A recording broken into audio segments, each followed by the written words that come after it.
예, 이 방송도 그 한세영 선수와 관련한 이야기인데 그것을 직접적으로 다루기보다는 이 안세영 선수 이번 그 사건, 뭐 사건이라고 할 수 있을까요? 아무튼 이런 논란을 이렇게 보면서 이 과연 이 스포츠 개혁, 엘리트 스포츠 개혁, 이걸 과연 어떻게 해야 가능한 빨리 또 확실하게 이루어질 수 있는지 이거 관련해서 또 이야기를 할까 합니다. 특히 여러분들이 이 안세영 선수의 어떤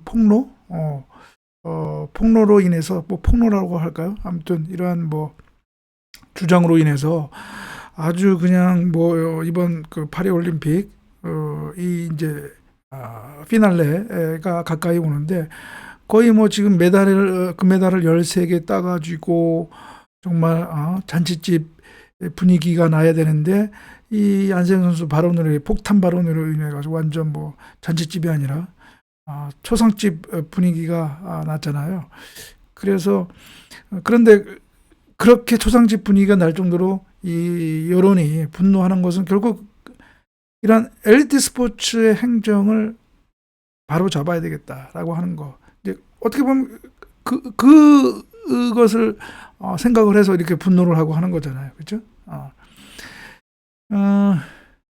그런데 여러분들 뭐 분노도 필요하겠지만 뭐 안세영 선수는 뭐 그 인터뷰에서 뭐 분노로 뭐 저거 했다고 하는데 아무튼 이 분노만 가지고는 뭐 분노로는 이 엘리트 스포츠 개혁을 이룰 수가 없습니다. 예, 이룰 수가 없습니다. 제가 그래도 중학교 때까지 운동 선수였었고요. 육상 선수를 좀 했었습니다. 그래도 제 고향에서는 육상 단거리 종목이었는데 제가 제 고향에서는 그래도 육상 단거리를 다 석권을 하고 할 정도로 그래도 동네에서는 예, 우리 그쪽 지역에서는 고향 지역에서는 그래도 좀 잘 나간 선수였었거든요. 그러나 이제 고등학교 올라가면서 이제 뭐 부모님도 반대하고 해가지고 이제 더 이상 운동선수 생활은 하진 않았는데 그래서 그런 그 운동선수가 또 경험이 있고 그다음에 또 제가 변호사 생활하면서 이 스포츠 쪽에 제가 많이 그래도 관여를 하고 또 문체부의 어떤 이런 정책 심의 또 자문을 하고 하는 그런 어떤 경험이 있기 때문에 그래도 좀 조금 알고 있기 때문에 제가 여러분보다는 조금 더 알고 있기 때문에 그래서 이렇게 제가 얘기할 수가 있는 것입니다. 만약에 뭐 분노만 가지고서 뭐 스포츠 개혁이 이루어진다면 벌써 우리나라는 뭐 스포츠 개혁이 이루어지고도 몇 번 이루어졌죠. 그런데 가깝게는 여러분 최숙현 사건 아시죠? 사이클 어떤 선수 그 자살한 사건이 있었잖아요. 그래서 여러분들도 잊어버리셨는지 모르겠지만 그래서 뭐 이 최숙현 방지법 해가지고 또 국회에서도 입법이 이루어지고 했었잖아요. 그때도 얼마나 여론이 분노하고 했습니까? 그래도 그나마 다행히 뭐 최숙현 방지법 입법이 되긴 했지만 제가 보기에는 그것도 많이 부족하다. 예. 그 최숙현 사건의 어떻게 보면 그 본질이라고 할까요? 그 핵심을 다루지 못했다라고 저는 그렇게 보고 있습니다. 예. 어, 그런데 지금 뭐 최숙현 사건 여러분들도 많이 잊어버리고 그러잖아요, 그렇죠? 예. 어떻게 보면 이게 냄비 근성이라고 얘기하죠. 냄비 근성. 그때만 반짝 이렇게 했다가 또 시간이 지나면 그냥 흐지부지 되고 그러니까 지속성이 없는 거죠. 지속성. 그러다 보니까 이 엘리트 스포츠 개혁이 또 그런 측면에서 엘리트 스포츠 개혁이 또 잘 이루어지지 않는 것입니다. 이게 다른 분야도 마찬가지지만 이 개혁이라고 하는 것은 참 쉽지가 않잖아요. 그러니까 구시대의 어떤 체제, 제도, 시스템, 심지어는 이 인식, 문화, 사상을 바꿔야 되는 것인데 그게 그렇게 쉽겠습니까? 특히 이 LD 스포츠 우리 해방 이후 지금까지 거의 70년 가까이 쭉 이어져 왔던 것인데 그것을 한 번에 바꾼다라고 하는 것은 쉽지가 않죠. 쉽지가 않습니다. 그리고 그것을 어떤 이런 사건을 통해서 여론이 확 끌어오르는 그런 어떤 분노로 바꿀 수 있다? 쉽지는 않겠죠. 그리고 그 쉽지 않다는 것이 이미 지금까지 해왔던 여러 사건들이 일어났을 때 여론이 분노했는데 그나마 또 흐지부지 돼가지고 전혀 뭐 제대로 개혁이 이루어지지 않은 그 역사가 그것을 말해주는 것이죠. 그렇습니다. 그러니까 분노만 가지고는 이렇게 개혁이 이루어질 수가 없습니다. 또 이 분노 이게 일시적으로 어떤 냄비 근성으로 확 이렇게 끌어오르는 이러한 분노가 오히려 스포츠 개혁에 도움이 되지 않을 수 있다고 보여지는 것이 뭐냐면 바로 분노를 하게 되면 여러분들 그러니까 팩트 체크가 잘 이루어지지 않고요. 오히려 그 본질을 다룰 수가 없고 또는 사실이 왜곡되거나 과장이 될 수가 있습니다. 이번 사건에서도 마찬가지죠, 여러분. 이 사진 그 안세영 선수의 어떤 폭탄 발언으로 인해서 막 논란이 일어났고 여론이 분노가 일어났잖아요. 그런데 안세영 선수 자기 자신에 대한 제가 조금 아쉬웠던 것은 안세영 선수가 다른 선수에 대한 어떤 협회 지원의 문제 또는 전체 국가대표 선수단의 어떤 지원의 문제를 지적한 것이 아니라 자기 개인에 대한 지원을 문제 삼았단 말이에요. 그러니까 여론은 안세영 선수 금메달 땄잖아요. 세계 탑이잖아요. 그러니까 그 지원이 제대로 이루어지지 못했다고 안세영 선수가 주장하니까 여론은 막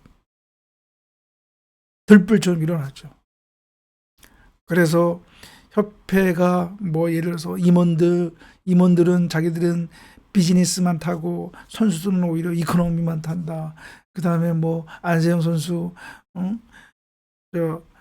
트레이너도 거부를 했다. 뭐 이런 확인되지 않은 주장들이 막 난무하고 그래서 아주 협회는 그 잘못이 사실이냐 그렇게 얘기해줬지만 그러나 제가 지난 방송에서 얘기했지만 오히려 그거보다는 안세영 선수의 그런 주장이 과장되거나 왜곡되는 점들이 지금 언론 보도를 통해서 드러나고 있잖아요.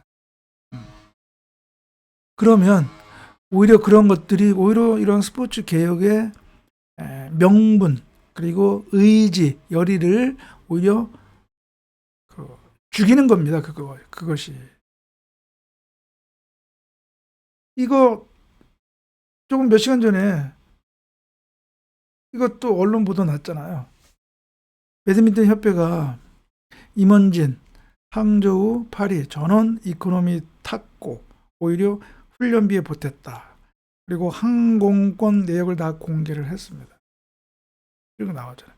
그리고 오히려 선수는 안세영, 서승재, 강민혁, 김원호 선수 이것은 팀 지원으로 비즈니스로 업그레이드 했고 나머지 그 임원들은 항저우 파리올림픽 때 전원 이코노미석을 구입을 했고 지금 이런 것들이 다 나오잖아요.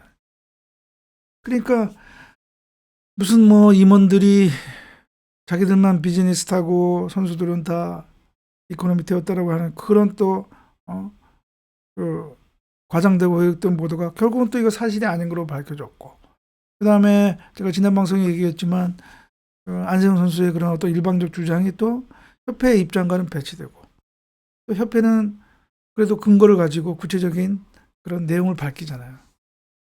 제가 보기에는 협회 쪽의 주장이 더 신빙성이 있다라고 보여집니다. 그러면 결국은 뭡니까? 안세영 선수에 대한 그런 안세영 선수가 자기가 주장하는 거 그것이 사실이 아니라고 이제 밝혀지면 이제 협회는 아주 의기양양하겠죠. 봐라, 우리 협회 잘못한 거 아무것도 없다. 그러면 정작 협회의 그러한 잘못된 행정, 제도, 시스템을 고쳐야 할 명분만 줄어들고 필요성만 줄어들고 여론의 뒷받침을 받지 못하는 거죠. 자, 안세영 선수의 주장이 그렇게 신빙성이 떨어진다, 과정 왜곡됐다라고 하면 여론 이제 돌아서겠죠. 우리 안세영 선수가 비난을 받을 수도 있겠죠. 그럼 협회만 좋은 거죠. 협회만 좋은 거죠. 그래서 내가 초반부에 협회에 이러한 제도 문제점이 있다고 하는, 제가 처음 안세영 선수 논란과 관련해서 방송할 때는 제가 그런 제도적인 그런 문제점을 제가 지적을 하는 방송을 했었잖아요. 근데 그렇게 그 제도 시스템에 대해서, 현재의 제도 시스템에 대해서 문제점을 지적하고 그것을 개혁하려고 해야 되는데, 그것이 아니라 여러분들은 어떻습니까? 과거, 지금 현 집행부의 문제가 아닌 과거의 집행부 거도 뭐 이용대 선수 도핑이 어떻더니, 그럼 과거에 그랬다 하고 해서 지금 현 집행부가 지금 그렇게 그게 문제가 되는 겁니까? 아니잖아요. 그럼 과거의 집행부인데, 그게 무슨 의미가 있어요? 과거 일을 들춰내는 것이. 그게 배드민턴 협회 개혁을 하는데 뭐 어떤 도움이 됩니까? 아무런 도움이 되지도 않잖아요. 그래서 혹시 여러분들 제 방송을 보신 분들은 아시겠지만, 제가 조금 뭐 제 자랑 같아서 한 것 같아서 조금 좀 그런데, 제가 축구협회 그 사태와 관련해서 제가 방송에서 얘기하는 거 여러분 보면, 저는 그래도 냉정하게, 그러한 다른 유튜버라든가 언론에서 막 이렇게 과장 왜곡해서 주장하고 막 검증되지 않은 사안 가지고 막 떠드는 거, 그렇지 않고 저는 팩트로 저는 얘기를 하잖아요. 그리고 그 팩트에서 문제점을 발견해서 그런 축구협회의 그런 행정을 고쳐야 한다는 그러한 주장을 펼치잖아요. 어느 게 더 설득력이 있고 축구협회 개혁의 정당성, 그리고 그러한 필요성을 더 내세우는 겁니까? 나중에 거짓으로 밝혀지는 그러한 얘기들 다 거짓으로 밝혀지면 오히려 축구협회만 더 의기양양하는 거죠. 그래서 이렇게 쉽게 이렇게 분노한다고 해서 그게 마냥 좋은 것이 아닙니다. 특히 이러한, 다시 한번 얘기하지만 몇십 년에 걸쳐서 굳어진 이러한 제도 시스템 문화를 고치려면 냉정하게 구체적으로 하나하나 그런 제도 룰을 가지고 저거 해야지, 그냥 이런 하나의 사건이 일어났다고 해서 거기서 했다가 또 시간이 조금 지나면 그냥 기억 상실증에 걸려서 언제 그런 일이 있었나? 그럴 정도로 이렇게 하는 거.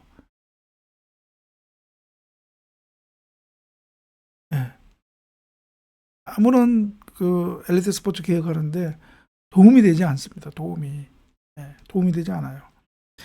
이거 제가 지금 나는 그래도 스포츠 쪽에 좀 이렇게 듣는 얘기고 있고 또 이렇게 저 하는 게 있어서 그렇지, 지금 여러분들 이 안세영 선수 발언으로 일어난 사건이 있잖아요.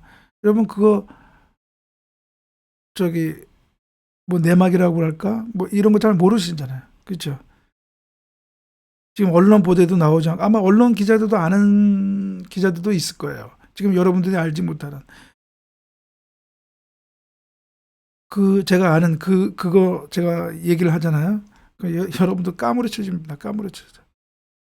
다만 그게 이제 명백히 확인되지 않는 사항이기 때문에 제가 방송에서 얘기할 수는 없는 것이고, 여러분들은 그냥 그 단편적으로 안세영 선수 그 발언만을 가지고 저걸 하지만, 저는 여기저기서 듣는 거 있기 때문에 안세영 선수의 발언이 어떻게 해서 나오게 됐는지, 그런 배경, 주위 사정이라든가 이런 듣는 게 있어서, 그렇게 안세영 선수의 발언만을 가지고 얘기할 수 없다는 제 생각이 들었기 때문에 차분하게 냉정하게 방송에서 얘기를 하는 것이죠. 글쎄 모르겠습니다. 제가 들었던 내용들이 나중에 또 언론 보도에서 나올지는 모르겠지만,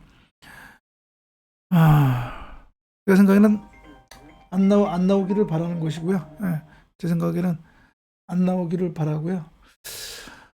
아무튼 이제 그러니까 결국은 여러분들 뭐 분노하는 건 좋습니다. 분노하는 건 좋은데